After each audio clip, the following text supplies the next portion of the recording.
Well, today is November 11th, the Remembrance Day in Canada, and I shut down last Tuesday. And actually, I didn't want to stay home too long because, you know, the holidays are coming, and then there's not going to be any work, you know, in January, so you need to make some money now. And I thought I would try to find something leaving Friday. So, you know, that would give me 3 nights, and usually that's enough for me to recuperate, you know. So, Wednesday night, Thursday, Friday. So I went to a hotel, and the Wednesday I started looking for a load. Didn't see anything except that stupid South Carolina concrete. And I already did it twice, you know, it doesn't pay enough, and it's a real hassle to tarp it, you know, it's very sharp, those pieces of concrete. And plus, it's always a big deadhead. Like only last time I did, what, like 100 miles to Clinton, North Carolina, where I picked up that space station. I hope it's in the space already. Anyway, so didn't see anything. And then there was a load, some crazy 54,000 pound load from Ontario, about 70 miles away from me, like near another lake, going to Texas, paying a whole bunch of money, but it was gone like within 2 minutes. I got a load alert on my cell phone, and I called the guy back immediately. Oh, it's already gone. It had been covered, and it was posted for like $7,100, and the guy took it off the load board. And then I see a whole bunch of loads, the same origin, the same destination, same weight, same description, so I'm pretty sure it's the same load. And the price was like, first it was like $6,500, then $6,000, then $5,500. That's how these brokers work, you know. They take a load, and then they try to make some money, you know, keep a cut. And this guy was one guy, the $6,500. He was he couldn't find anyone, I guess, because of the holidays today, and every day he would repost that load, and then the price went up to like $6,800. And every day at 8 o'clock, like Saturday, Sunday, even today, Monday, my phone rings, and I receive the same load alert. You know, just posted this from Ontario to Texas, the same load, same description. And I call the guy, he doesn't answer. I send him an email, no answer. Screw this. So I on Friday, like already late, I saw a load from Ontario going to Iowa. And I wanted to go south, but you know, I don't want to. I'm sick of that concrete. Plus, it's radioactive, as it turned out. You know, it's not too bad, but as soon as I arrive at the border, there's a guy with a meter, or maybe it's a temperature. Yeah, he was measuring something. He was holding this gadget, you know, and he was standing like this for like 2 minutes. Yeah, I think he was measuring the temperature, because they say that concrete inside, it can stay warm for a long time, and there's a limit how warm it can be. But it's a kind of a weird load, really. Too much work for too little money. So this, what I'm picking up today, I'm just ready to leave. I'm sitting at the Walmart, got some food here, got some coffee, and 50 kilometers away is my shipper, or 25 miles. I'm picking up a coil. And it's a big mother. It's on the load board, it said 40,000 pounds. Alright. But I don't trust my timbers. You know, those cheap 4x4s I usually get at Home Depot. Last time, if you remember, one of them cracked. It was like a few months ago. I think I was hauling just a regular, like, it was like 10 or 16,000 pound coil. I had like, what, 2 or 3 of them? And one of them shifted, and there was a big crack in that timber.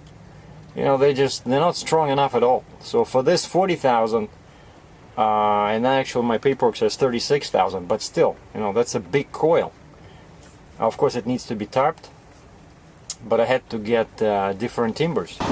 Let me show you. Yes, I went back to Home Depot and picked up these massive 6x6x8 timbers, and they have that edge. So that would be perfect for a coil, and I already set up everything like this. I'm thinking I'm going to use 5 chains. Like, I got what, 2 or 4, no, 2, those 3/8 ones. Those would be great, and then I'll add the regular ones, when I got 3/8 a short one, I'll put that in the center. So 2 on the front, 2 in the rear, and 1 in the middle. So that should be okay, because it's 36,000, so I need enough chains to equal 18,000, and those big ones, they're like 6,000 pound capacity. So 3 of those, that's already 18, just 3. But then I'll add 2 regular ones, 5/16, you know, for. But this is a really, you know, a big responsibility, like a carry load like this. So that's why I was, you know, nervous a bit, but now I'm okay. Oh, and in another news, a kind gentleman from the state of Washington sent me a present. He said he ordered too many. Happened to me too. When you buy something online and you check sorry, and you check instead of, let's say, 1 or 2, you check 3, you know, like units. So this is a gauge that basically it's what, a right way that goes instead of this one that I have on my dash now. See, this one, of course, it's supposed to show PSI, I mean axle in pounds, but these are not accurate at all, and there's no way to calibrate them, right? So hopefully the one he sent me, it's more accurate, and I can calibrate it, because this will show how much weight I have on my fifth wheel, you know, and that's really important. And then if I can get a more accurate gauge like this for the trailer axles, that will be great. Right now I have one, but again, it's like totally all over the place. You know, you have to mark. It says 80,000 pounds.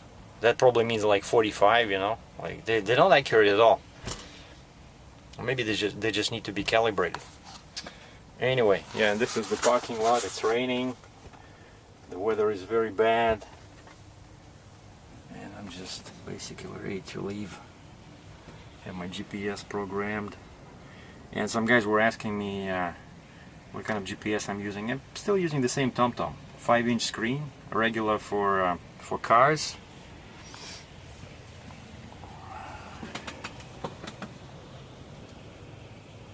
Well, soon it'll be bye-bye Canada. Well, the coil is on the deck, secured with 6 chains, and sitting on the bunk. So now the real fun begins. Tarping. Now, without false modesty, I can say that this topping job, it's a work of art. Well, no fuel for me. You know, I made a mistake. I took out Canadian dollars from my card, thinking that I'm gonna, as usual I do, I put some money to my Canadian bank account, and I didn't notice that the bank was closed. So I took the money, so I have a whole bunch of, you know, like $400 in Canadian dollars, and I cannot use them. I cannot put them in my bank, and I'm going into US. I don't know. Oh, and then I stopped here at Hamilton Petrol Pass, thinking, you know, I'm gonna use this for fuel. I go inside and they say, hey, no, you can only use either, you know, like a fuel card, like my Landstar card, or like a special Petrol Pass card. And I don't want to do that because I only left enough. For US, you know. I have to buy fuel here because I don't have enough. Well, I know it shows okay now, but I know that I go through over that crazy bridge, you know, Blue Water Bridge, and the truck stands like 60 degrees up, and it's gonna start beeping. So basically, the lady here says they have no control over pumps, so she cannot even start the pump. What a stupid fuel station. So I'm gonna be passing London, Ontario. There's a Flying J there. I'm pretty sure there the cashier can, you know, start and stop the pump so they can take cash. So I can use my some of my Canadian cash. And then I have to leave, what, 20 bucks? 20 bucks for the toll at the bridge in Sarnia, Ontario, or Port Huron, Michigan. Well, first it was the rain, which turned into snow.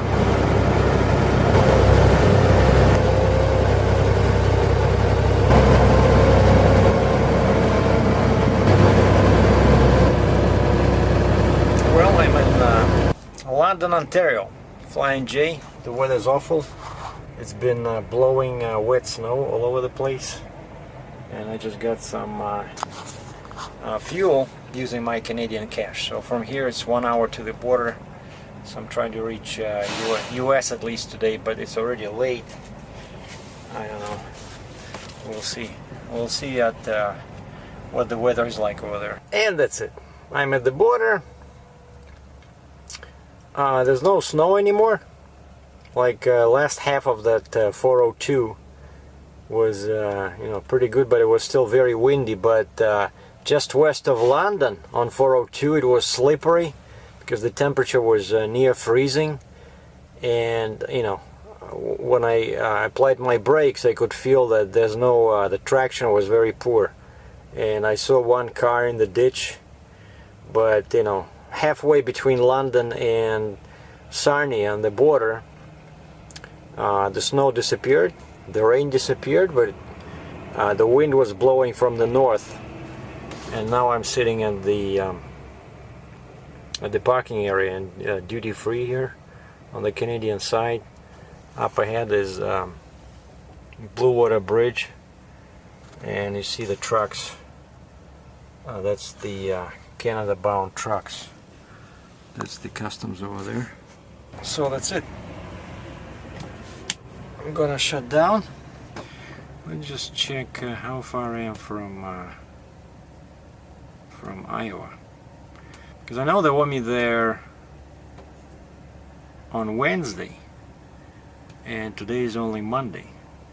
Iowa, what's the name of the town? Marshall, I think. Marshall something. Marshalltown, Iowa. I'm just checking, you know, like city center, let's say. How far? Charge.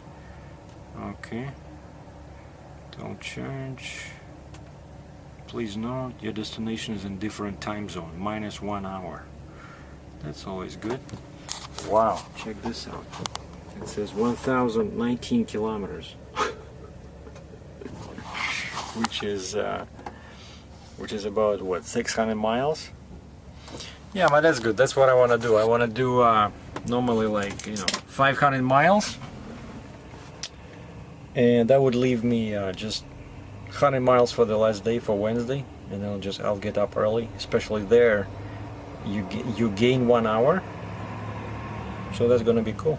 But for now, I'll just shut down here, because maybe tomorrow it won't be as windy as it is now, because it's already 8:30, you know.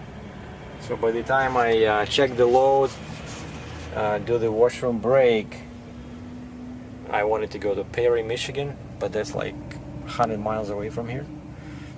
Forget it. It'll be already 10 o'clock, you know, and then I have to shut down for, you know, 10 hours. And I can only start driving, what is it, 8, right? This way it's 8:30, so I can start driving at 5:30, but I don't like driving in the dark, you know, like what's the point? Especially since, like, I'm not paid by the mile, right? I'm not a company driver, I'm paid by the load. So my job, if I deliver this load Tuesday at 9 a.m., I'm not gonna be paid any more money, you know? This is not expedite thing. My job, my goal is to deliver this thing without any damage, without killing any civilians. Freight brokers are excluded. Wednesday morning, so that's what I'm shooting for. So I am SERGEI DRATCHEV. Thanks for watching.